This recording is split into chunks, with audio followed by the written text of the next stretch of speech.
Mr. Henning. Here. Mrs. Leon. Mr. Lem. Mr. Rubin. Here. Ms. Rosa. Here. Mr. Lyon. Mr. Weeks. Here.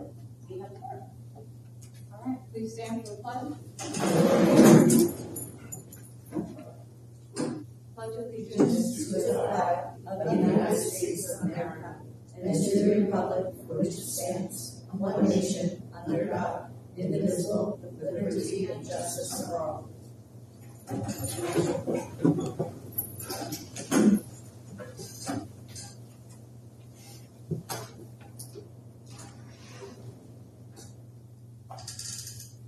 Statement of advance notice: the New Jersey Open Public Meetings Law was enacted to ensure the right of the public to have advance notice and to attend the meeting of public bodies at which any business affecting their interests is discussed or acted upon. In accordance with the provisions of the Act, the Mansfield Township Board of Education has caused notice of this meeting to be published by having the date, time, and place posted on the district website and in the Mansfield Township Municipal Building and sent to the following newspapers: the Express Times and the Star Ledger. I do not have anything to report, so you know. Good evening, everyone. Today's a bittersweet day because tomorrow's our last day of school. And there is a lot of excitement in the building. I can tell you, I'm not sure if the students or adults are more excited for summer break. But for the administrators, I will say that it's somewhat bittersweet because all of the excitement, all of the fun, all of their cute little faces that make us brighten up, they're going to all be gone for a little while. Our teachers are going to be gone for a little while. So some of the excitement is not available over the summer. But it is a great time where we get a chance to celebrate the accomplishments of the school year that we're completing and get a bit of a reset and then look toward our goals for the upcoming year. So we do look forward to that and, of course, hopefully a little bit of vacation. But I want to take a moment as we've got tomorrow is our final day for our students, and I want to thank the teachers and our whole staff, the administration, and the Board of Ed. This year has been a very successful year for our students. We have really undergone a significant and rapid level of growth. The culture and climate of our building is just fantastic. You know, everyone collaborates, supports one another, works together, and it's just really been a very successful year. We met or exceeded all of our district goals, which is absolutely fantastic. And I take that into account when we start to think about what next year's goals are. But we also created a strategic plan that really helps us all going in the same direction. And as I reflect on this last school year, and I've talked to some staff members over the last few days, the one thing that we keep going back to is, wow, it's so incredible how much we can accomplish when we all move toward the same goal, when we're all working in the same direction. And I would say that that's where we are. We are all working in the same direction, we have the same goal, and we put our kids at the forefront. So everyone who is part of that, thank you. And just thank you for all the work you do. I also want to wish all of you just an absolutely wonderful, restful summer. I hope you get a chance to take some time off. We do not have a board meeting in July, so everybody gets a little bit of a break there. But I am excited for us to get back in August and see what next year will bring. Tonight we also have listed an HIV report. That is simply a correction to a prior reporting period. So if you look at the chart, it's consent agenda number 6. During the March meeting, the findings of the February HIV investigation, they were presented to the board but it did not, there was a clerical error, it did not show up under February. It is now there if you look at that chart. So all that was an administrative oversight, and the incident was inadvertently left off. The HIV chart as presented is now wholly accurate for the entire school year. So there is no new item to report. I just wanted to make sure I made that clarification and correction. And then lastly, I'm super excited to have Kelly Mitchell here from New Jersey School Boards. She is going to present a board ethics presentation. Often you do this in January or February after the board reorganization. We did not have new members at that time, but now we've had 3 new members. So it is a perfect time for us to do this presentation. So we are very appreciative and we thank you. So Kelly, I'm just going to turn that on for you, and thank you so much. Hi everybody, how are you today? Super excited to be here. Your school is so cute. I saw some of the comments from the children in shop when I was walking up, and some of them said that they were very excited about getting more sleep. So that was pretty good. I was like, oh, I could identify with that. That's good. That's good stuff. So in your packet, I have a couple of different handouts in there. I don't know if you ever had an opportunity to see the 12-month calendar. It talks about your responsibilities as a board member throughout the year. So it gives you a really good example on where you should be as a board member, each month. The other thing is we're going to talk a little bit about the role of a board member and superintendent when we get to one of the tenets in the Code of Ethics. And then, of course, there's the Code of Ethics in there as well. So I will get started with this.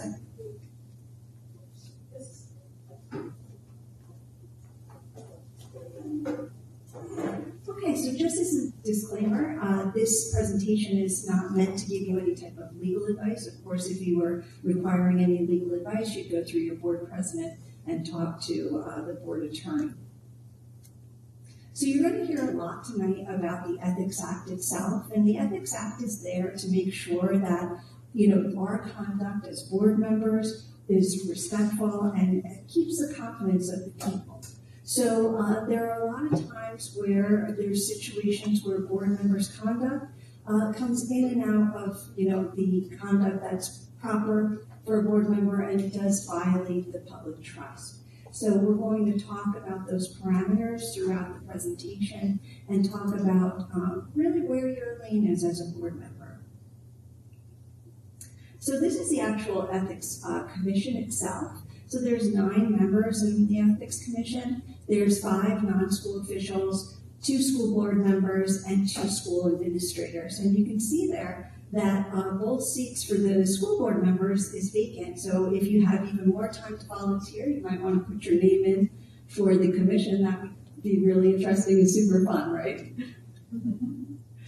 So the provisions of the Act, we're going to talk about the mandatory training tonight. We're going to talk about the Code of Ethics, the disclosures that you need to fill out, and the prohibited acts that you have to be mindful of. So this is your mandatory training. So when you're a brand new board member, you have to have that done in the first 90 days. Super important.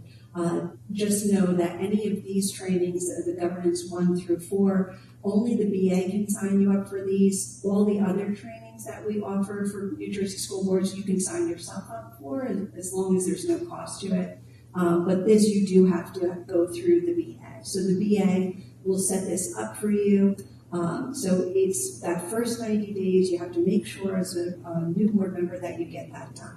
Everybody else has till the end of the calendar year, so December 31st. In your second year, you would be doing Governance 2, which is a financial piece, and an updated student achievement piece, which is very, very interesting.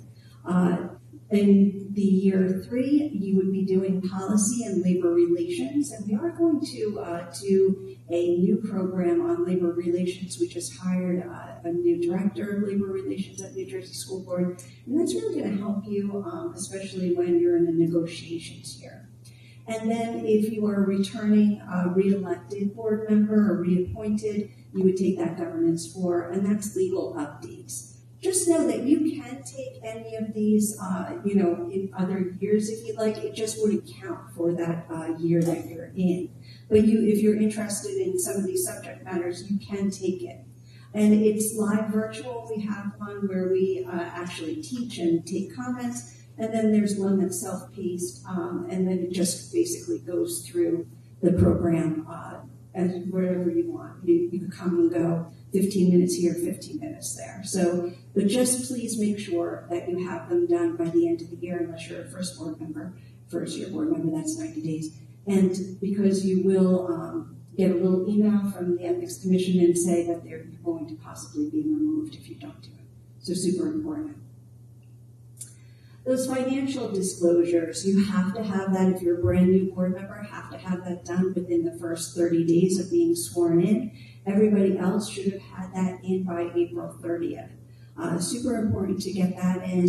And there is a situation where we're seeing that they're not being filled out properly. So when you go through it, it seems quite redundant, but it's actually asking you a little bit of a nuance different each category. So make sure that you pay attention to that. You can see here where there was a reprimand to a board member who didn't fill out their disclosure properly and didn't include a business organization that they were affiliated with. These are public. Your financial disclosures are public, so any member of the public can see them. And then if they think that you're missing something, they can get in touch with the commission. So make sure that you fill it out properly. So we're going to go through the tenets of the Code of Ethics and talk about what it looks like for each one of them, and things that can go wrong, possible violations. So letter A speaks very specifically to upholding the laws and the rules and regulations of the state itself. So that's basically when you were sworn in, that's what your oath was, that you were going to uphold that. So we just say to ourselves that we make sure that we hold ourselves ethically and within legal parameters as set by the state. Letter B speaks to specifically making sure that when you're making decisions, you're making it for all students. It's very, very important that when you're going through any type of contract negotiation, any type of, looking at curriculums for any reason, things that you're voting on, that you're very mindful of all students, that you're not making decisions just based on your personal relationships, things that are interesting to you, that you kind of lean towards one way or the other, that you're thinking of all the students as a whole and their achievement. So letter B speaks very specifically to that.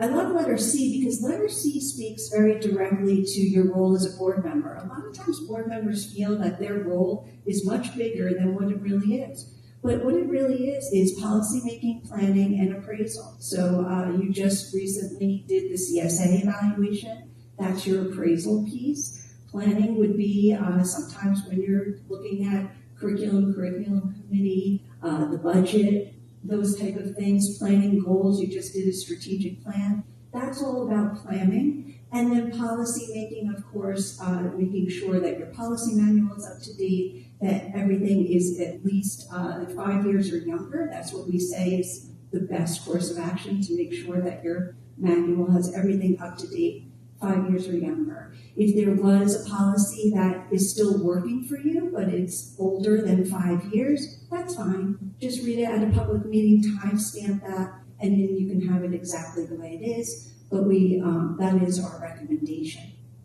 Speaking about letter C, I did put in the top of your packet here roles of a board member versus roles of a superintendent. We have a very simple way of thinking about what your role is as a board member. Is the board is the what and the superintendent is the how. So when board members call me, and just know that you can call me 7 days a week if you have any questions about your board service, but when they call me, they'll say to me, am I really going outside my lane? And I said, well, are you going into the how? Because if you're going into the how, then the answer would be yes. You're going outside your lane. So we let the superintendent do the action plans, any type of regulations, all that day-to-day activity. As a board member, you're asking that what piece? So how much? Why are we doing what we're doing? What makes this work? Is this advancing student achievement? That's appropriate for a board member, but not that how piece. So if you're going into that lane, just know that that is not your role as a board member. Letter D speaks to making sure that you're not administering schools. So a lot of times I have board members, they think that, well, I'm going to get onto the board and I'm going to roll up my sleeves and get involved in the day-to-day activity. As a board member, that is not your role. You're just taking a balcony view. So you're sitting up in the balcony, you're looking down at the dancers, and you have that oversight piece, but you're not telling the dancers where to go and what to do. So if you can just envision yourself that you're just in that balcony view and that role of oversight, not rolling up our sleeves and getting involved in the day-to-day. And that's what letter D speaks to. Letter E is making sure that you're not making any personal promises or taking any type of private action that would compromise the board. So with letter E, we think about sometimes an individual might come up to you and say, I'm really frustrated with X, Y, and Z. You have no individual authority as a board member. Your only authority is when you're sitting at this board table and as a team. So please know that you cannot make any personal promises or take any private actions because you don't have that type of authority. And so letter E speaks to that. Letter F is making sure, and we're seeing unfortunately a lot of this, is special interest groups or partisan groups, that you're not surrendering your independent judgment. So sometimes we see this when a board member goes from campaign mode into board membership. They are so used to that campaign mode, and they're so used to, speaking to those groups that are supporting them. When they come on to being a board member, they don't realize, you really can't do that anymore. You have to work together as a team and think about all students. So letter F speaks very specifically to that. We're seeing quite a bit of violations with this. Letter G speaks to confidentiality, and sometimes board members think, anything in executive is the only thing that should be kept confidential. And that's not necessarily true. Of course, anything that is in executive, you should never speak to anybody else. That stays within the board. But sometimes at committee level, there is confidential information that you're speaking of, just information that's not ready for public consumption. And sometimes you have to be mindful of that as a board member too, that in committees, that confidentiality piece is important. You're going to roll out something and you're talking about rolling that out, but the community is not ready for that yet because everything hasn't been solidified. You have to be mindful that that is also confidential. So take note to that.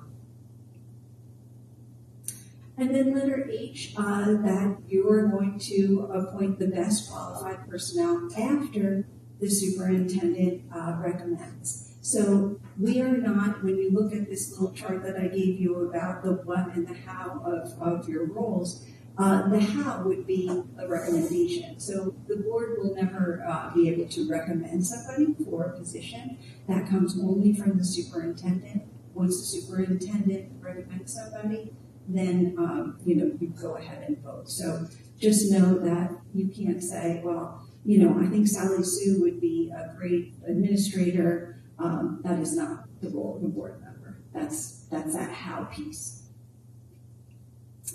And letter I, we see some violations there where you're going to make sure that you support and protect the personnel, like our staff members.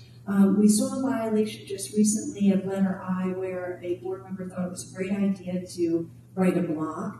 And you certainly can do that. You have freedom of speech, the First Amendment. But the problem was that he had all the right disclaimers and everything like that, but he spoke poorly of a staff member. So that was a violation of letter I. So please make sure that, with social media and all those things that go on, if somebody is speaking about a staff member, please, don't join it. It's very important that we uphold letter I. And then letter J. So letter J, most of the time, happens when we are in the grocery store. So you're in the grocery store, minding your own business, a community member comes up to you and says, I'm really aggravated about X, Y, and Z. And you are supposed to be a barometer for the community. However, you're not there to fix the issues or the solution to the problem. So what you're supposed to do is just say, here's the lowest level of chain of command. How did it go when you spoke to the building principal? Or how did it go when you spoke to the teacher? You direct them to the lowest level of chain of command. And then you also let the superintendent know that somebody came in and spoke to you about a certain situation. So those are the tenets of the Code of Ethics. So then we'll move on to ethics complaint. So anyone can file an ethics complaint. Unfortunately, it's a board member. They do have a 180-day window. They have to make sure that they write the section of the act. And where we see sometimes where they're not founded is because they can't give factual evidence. They do have to give all factual evidence to the incident. We're seeing an uptick with board members putting violations against board members. So you see there in red where there's a $500 fine for frivolous filing. It's mostly because board members are going ahead and putting in violations against complaints against other board members. So we ask you all to please don't trouble the Ethics Commission with disagreements. Try to settle it within your board itself. These are the penalties if you are found in violation of the Code of Ethics. So you would have the reprimand. That would be basically a letter saying that you were found in violation. And it's basically a slap on the wrist saying, please don't do that again. Then it gets a little bit more serious to a censure. That is read at a public meeting and stays on the website for 30 days, and it's adopted as a resolution. Then there's a suspension, like we spoke about with that gentleman that thought it was a good idea to do that block. He was suspended for 60 days. So it's usually between 30 and 60 days for that. And then there's a removal. We don't see these often, but we are seeing an uptick because board members are not doing their mandatory training. So just be mindful of that. So advice of counsel defense, we're seeing an uptick with that, and the reason being is that a lot of board members said, well, I did what I did because the board attorney said that it was okay to do. And that's fine, you can utilize that, but it does have to have all 4 of those factors within that advice of counsel defense. So you have to make sure that you had the president go ahead and say, this is the conduct that a board member is going to take. It has to be ahead of time, and you have to disclose everything about it. And then when you do get advice from the board attorney, you have to prove that you followed it to the letter. If you don't have that, then you will not be able to use the advice of counsel to get out of that violation. So here's some of the ethics cases, and I did put them into your electronic copy. And we don't need to read through all of them, but I do just want to highlight a couple of them. That one, the lower one, talks about a board member using their email for personal matters. So please make sure that when you use your board email, it's only for board business. He was attending a CPAC meeting as a parent and utilized his board email. Remember, when we talked about the act, we talked about justifiable impression, that you're not violating anything in the act itself, and that gave the impression that you weren't being objective, that you were bringing that board service into that forum. So another example of that is I had a board member email the town council with the board email, but it was on a personal matter, so they were kind of using that as a benefit.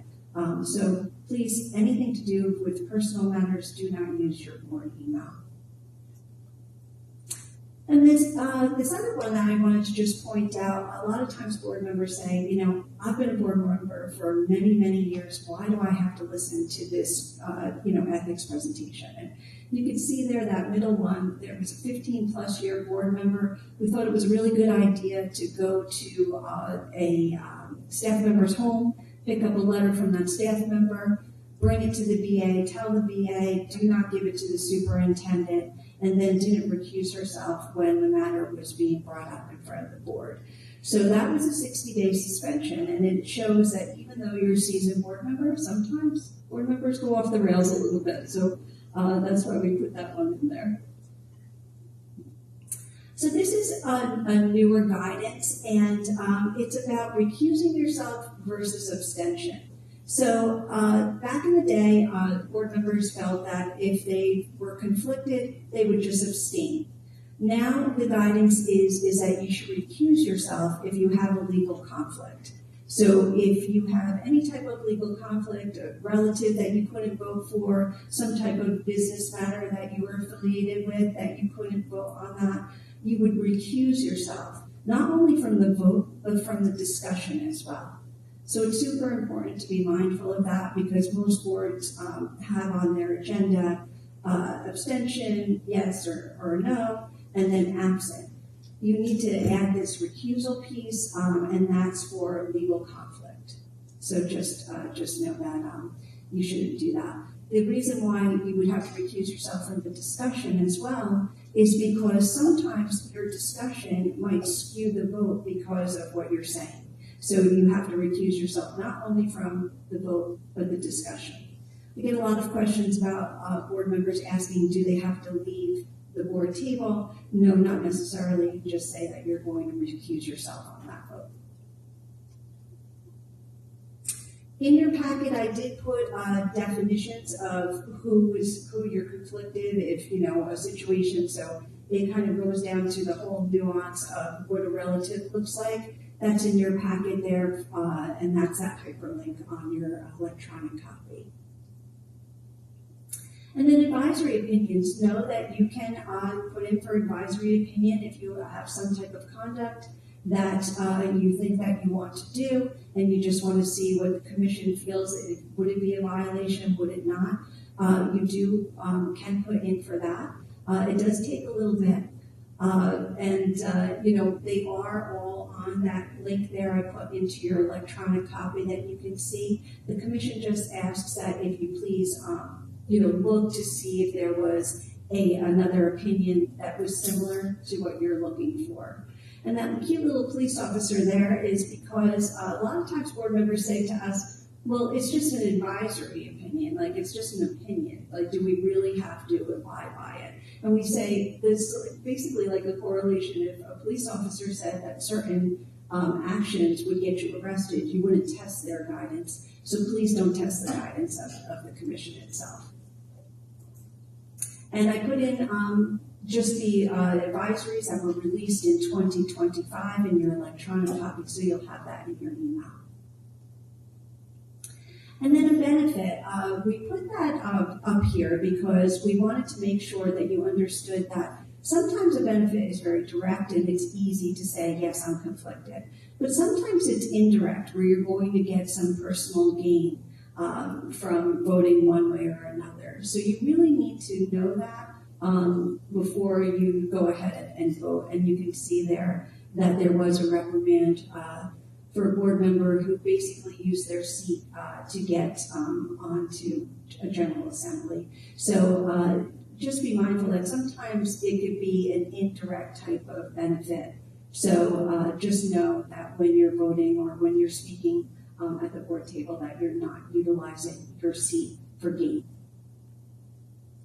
And these are the prohibited acts that you would recuse yourself from. So if there was any business interest, any type of professional activity that you're conflicted with, anything that would give you any type of financial gain, gift, or favor for anybody or your relatives, you would shy away from that privilege.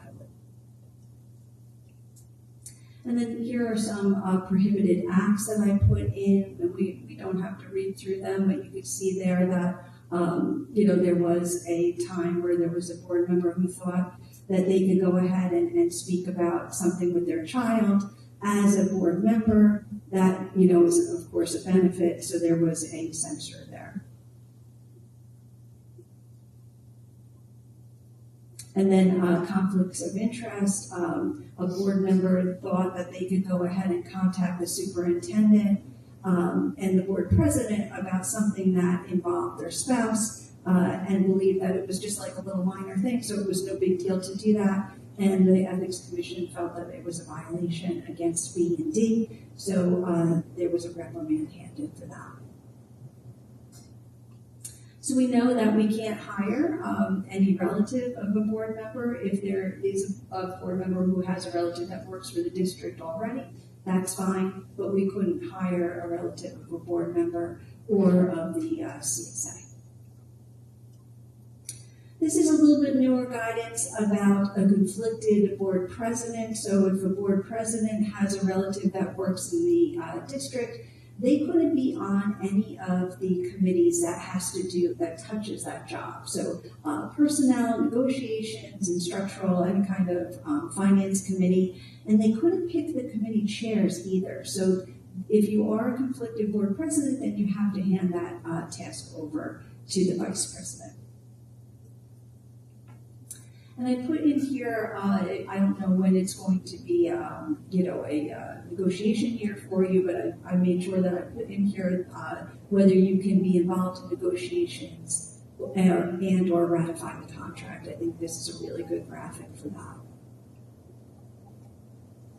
And then if you're supported, and this isn't really very common, but if a board member is supported or endorsed by the union, then you couldn't be involved in negotiations for the first year of your board service. We get a lot of questions on volunteering in schools, and as a board member, yes, you can volunteer in schools, but it's that level of volunteerism. So if you are going to do any type of activity in the schools that you're going to be giving directive to any staff member, then you as a board member could not do that type of volunteerism. You can go on class trips, you can read to the school, to the children, but you cannot give any type of directive. So if you find yourself doing that in any type of activity, you would not be able to do that as a board member, but everything else you should be fine with doing. Just know, though, that you shouldn't be a staple in the school, so you shouldn't be there whenever you choose. You have to let the superintendent know what type of volunteerism you're doing and when you're going to be there. And then also, we ask when you're visiting the school to refrain from anything related to board discussion. So anything at the board table, sometimes if a staff member approaches you about that, please don't discuss that when you're visiting the schools. And then social media has been just really difficult for the Ethics Commission. They're asking that you make sure that if you are going to go on social media, and of course you have the right to do that as a board member, that you make sure that you put this disclaimer exactly.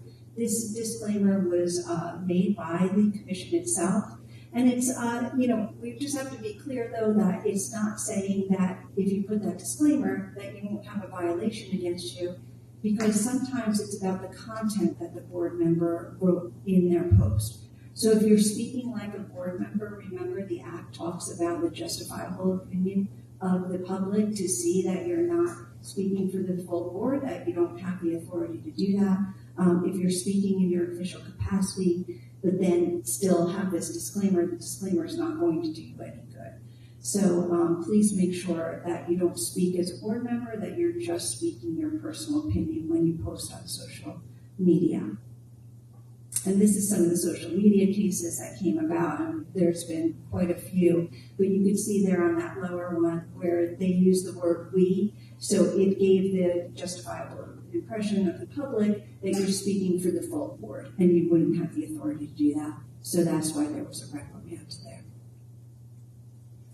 And then finally, some of the information that we want you to be mindful of is texting at the table. We're seeing a lot of that. Board members have their phones out at the table. Just know that if you're texting, a member of the community could think that you're texting each other on how to vote, things like that, and they can open the results of your phone records. So please refrain from texting at the table unless you want to have that type of situation. We ask that you refrain from that.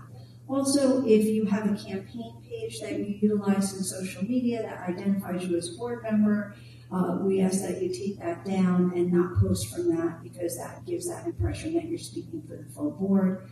And there has been a case where a board member was administering a social media page. There was a violation there because it was saying that the board member was shutting down some of the comments that the community had about the schools. So if you're administering a social media page, you might want to hand that over to somebody else while you're a board member. And I put some hyperlinks in there for resources for you to, you can look up the Ethics Act and all of the advisories. And they're also in your school board notes that you get every single month. And that's that. Thank you so much for your time and attention. I really appreciate it. Anybody have any questions? No? Okay. I have a question. Yeah. So if Board of Education decided that they wanted to have a Board of Education social media account that they used in, limited circumstances, understanding that anything they put there, they have to be careful with what they put. Is that something that's ever done or recommended, or? It is not recommended. Okay. Has it been done? Yes. Look, if you put public knowledge where it's like, oh, it's going to be a snow day or what have you, but usually the district has their own site that does all of that. What we have seen where board members feel like they really want something on social media about the board work, and that's great. That could either go in a newsletter that you as a superintendent does, I don't know if you do that, or, they can have a little corner of the district website where it just talks about some of the great things that the board is doing. Like, let's say the board decides to get certified and they want to, discuss about how they were certified. Things like that can be, showcased there. But as a board member administering that, it goes against everything that I spoke about. So it's not recommended. I have a quick question. What if a board member just wanted to post online, like the time and date of the board meeting? Just facts, that's it? Yeah, anything that's like public knowledge, like I said, like a snow day, that something, a community event is coming up at the school, certainly you can do that because you're still a community member. Sure. It's just that you just can't appear to be speaking for the full board. Makes sense. Thank you. Yeah, my pleasure. Anybody else? So then just Following up on that, your recommendation would be if the board wanted to put information out that they felt they wanted to communicate, that it would be best to have it come from the board but posted through one of the district's either social media site or website or something like that. Yeah. I mean, is there an example of what the board wants out there? So, yes, so there's a lot that goes on social media sometimes. And sometimes it's obviously very difficult when either maybe facts are not accurate or things like that.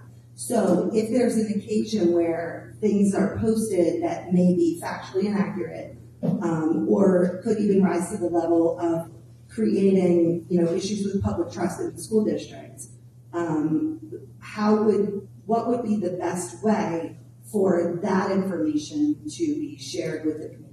Yeah, that's really not the board member's role. That would be the superintendent. So the superintendent would do that. So let's say that the board members are coming to you and saying, I'm hearing all through our community all this misinformation. We're really frustrated. We're sitting here doing this work and it's not accurate. Then sometimes a superintendent might choose to put out some type of public notice saying that. Sometimes at a board meeting, you do have the president report. The board president can have a statement as long as you go ahead and make sure that it goes through the attorney just to okay. the statement, you might want to do something like that. You can do something like that for that avenue, but misinformation is really important that it comes from a district level, so from the superintendent. Yeah, my pleasure. Anybody else? No? All right, well, thank you so much. I appreciate your time. Thank you. All right, Jill, whenever you're ready. Okay, just a reminder for everybody who is on the ballot this year, that I sent out.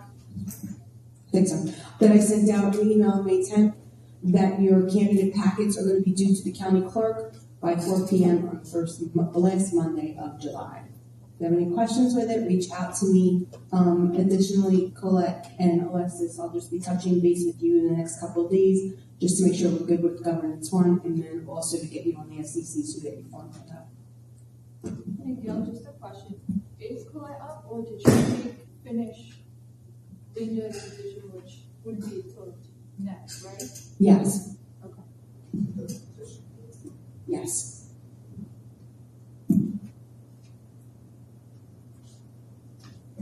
Lauren? I'm going to go read this time.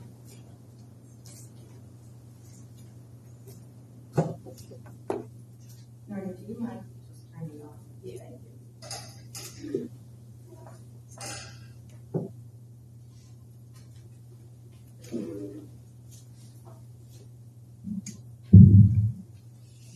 Good evening, everyone. I'm pleased to highlight some recent activities and events that have taken place here at the school.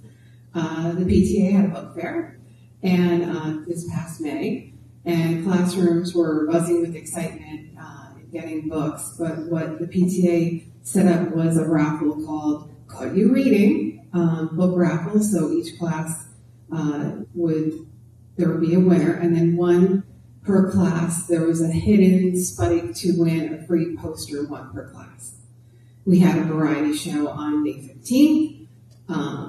We hosted, which we host annually, and it was an absolute success. We had musical performances, we had a musician, we had magic tricks, we had really remarkable talent that night.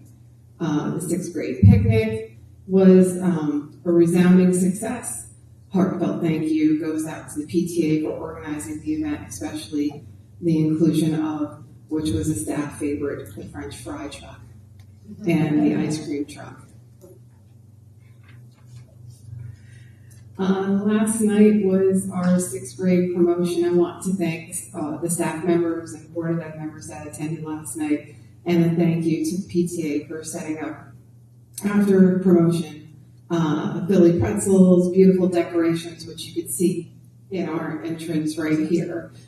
Students received cookies and gift cards. A special recognition goes to the dedicated 6th grade team of teachers for organizing the promotion practice, and Ms. Cosme and Ms. Sliker for their hard work in coordinating the program and all the certificates and the plaques.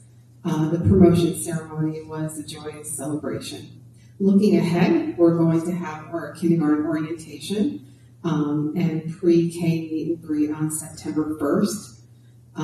We're excited to welcome our new families into our school community. 2026 has been a wonderful and engaging school year at our school, filled with events that have strengthened our community bonds. I would like to thank the Board of Ed for your continuous support and commitment to providing the best educational environment for our students. So thank you.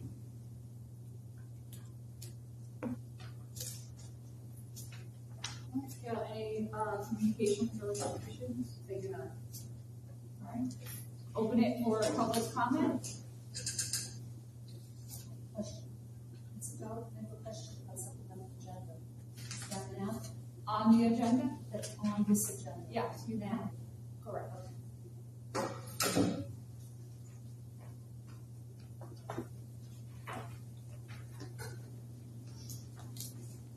Hi, Jennifer Rosenblum, 105 Rockport Road. I just have questions about this opioid The Inside Health program, how does that work? It's being sponsored by the opioid settlement fund? Yeah, so in the different counties in the state received settlement money due to some of the opioid lawsuits. So in Sussex County, they use that money to set up the structure with this Insight program. What it does is it provides crisis intervention services to students, and the money is spent so that the school districts don't have to pay to access this system. So the county does that.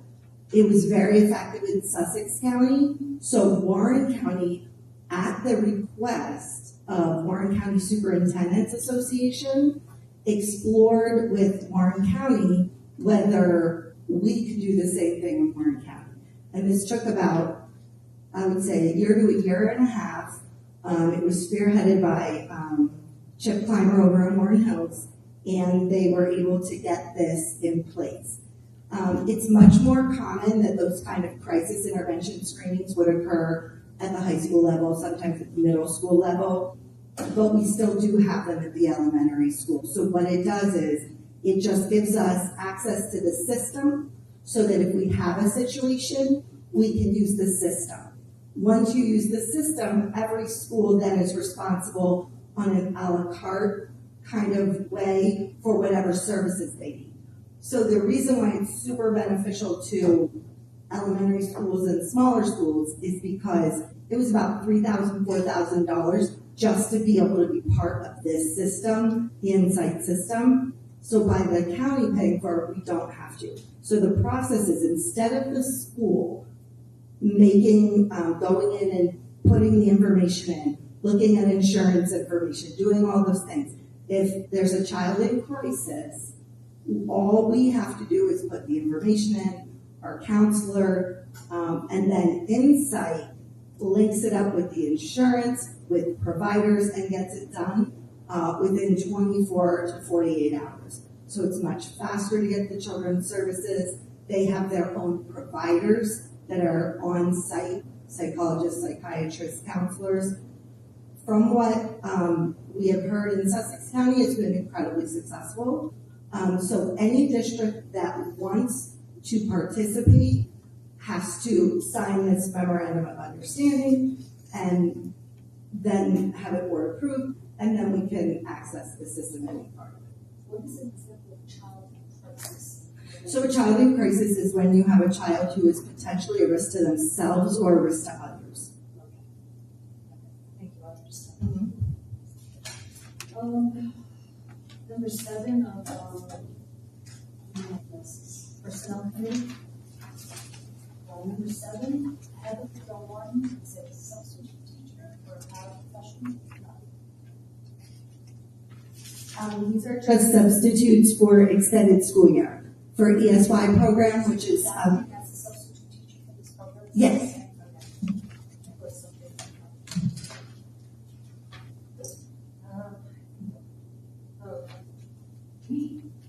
We're required to do physical therapy.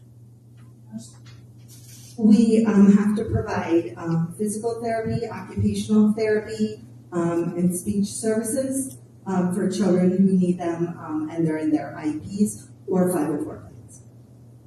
Any other training with physical therapy? On the bus company, why do you use this crap? When it's so much more money than sniper, what is the uniqueness about that? Number 24, finance. We have a company that actually does the routes for us, and then we don't put them out for a bid. So this is actually a renewal. It's not time for us to go out for the actual bid yet. So when we do bid them, it could change. So even when we initially bid this or bid it out, they are they're substantially more money than. Well, we also, and that's possible. It depends on the size of the route, depends on the distance, how many stops, like all these things get calculated into it.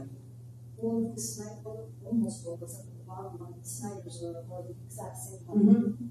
Why is this other company? I'd have to look at the individual routes. Is there, Mhm. it's a lot of money difference, Mhm. so it doesn't make sense to me. I have to check that individual routes for you. I appreciate that. I think that's it, gentlemen. Thank you. Thank you.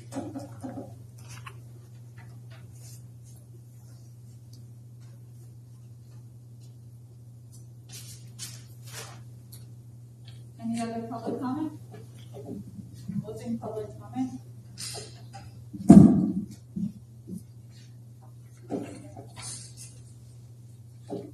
Yes, motion to approve items 1 through 6. Any questions? Roll call? Mr. Burhaney? Yes. Mrs. De Leon? Yes. Mr. Rude? Yes. Mr. Weiss? Mr. Rosa? Yes. Mr. Stewart? Yes. And Ms. Lawrenson? Yes. Motion passes.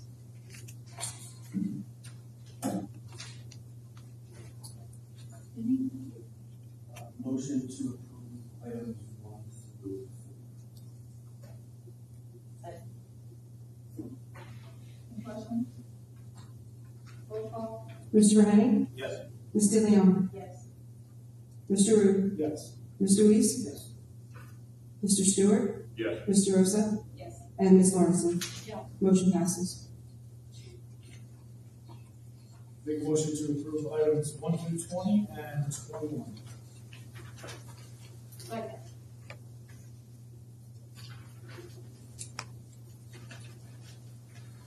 Any questions? Okay. Roll call? Okay, Mr. Burhaney? Yes.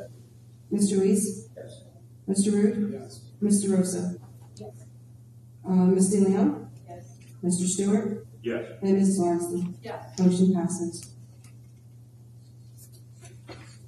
Nothing for township? Motion to approve items 1 through 37 and items 38 through 43. Who was the second? Thank you. Just so everybody knows, for, on item 42, which is one of the amendments, this is the amendments to the ESEA grant. After we had already printed this out, we were going back and forth, there was actually carryover for the Title III that had not been put in. So the numbers have changed where it says 2241, 100, 600. That number is actually 17,706, and the total for that grant is 20,932 to all carryovers. Just want to make note of that. And I believe, I know you're gonna double check, the buses for Snyder are cheaper because most of them are shared. They actually could be the sheriff. I think it's good. I remember that's where it's from.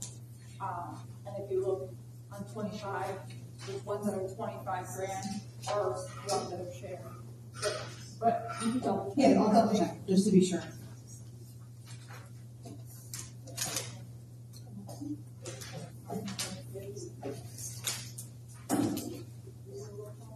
Okay, ready? Okay. Ms. De Leon? Yes. Mr. Rude? Yes. Mr. Weiss? Yes. Mr. Rosa? Mr. Stewart? Yes. And Mr. Burhaney? And Ms. Larson? Yes. Motion passes.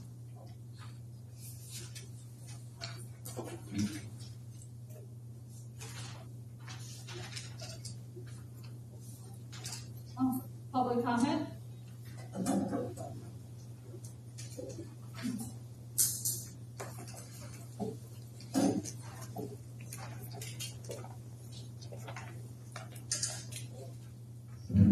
Good evening, I'm Kate Madison, And Marlene Montana. and we're both teachers in the school district. We're also the co-presidents of the Mansfield Education Association. On behalf of the Mansfield Education Association, we would like to express our sincere appreciation for the time, effort, and dedication that went into developing this year's school budget. We recognize that creating a budget is never an easy task. Balancing the needs of students, families, staff, and the community requires thoughtful consideration, difficult decisions, and a commitment to serving the best interests of the entire school district. We appreciate the care and professionalism that all of you demonstrated throughout this process. As we reflect on the progress our district has made, we feel hopeful and encouraged about the future. We believe Mansfield Township School has turned a corner and is well positioned to continue moving forward in a positive direction. The difference in the climate and culture throughout our school is noticeable, and there is a renewed sense of optimism and purpose among students and staff alike. We are grateful for your continued focus on what is best for our students. Your support of educational programs, staff, and resources help create an environment where all children can learn, grow, and succeed.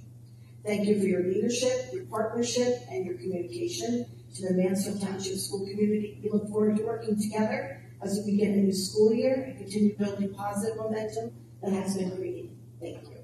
Thank you very much. Thank you. Any other public comment? Okay, closing public comment. Any new business? Any old business? All right. The next board meetings are listed below. As of right now, we don't need a July 6th meeting, right? Correct. So then the next planned one is August 20th. That's my birthday. Just saying. Move it. Oh, we got a birthday. You don't have to break it. We're good. We'll bring the cake.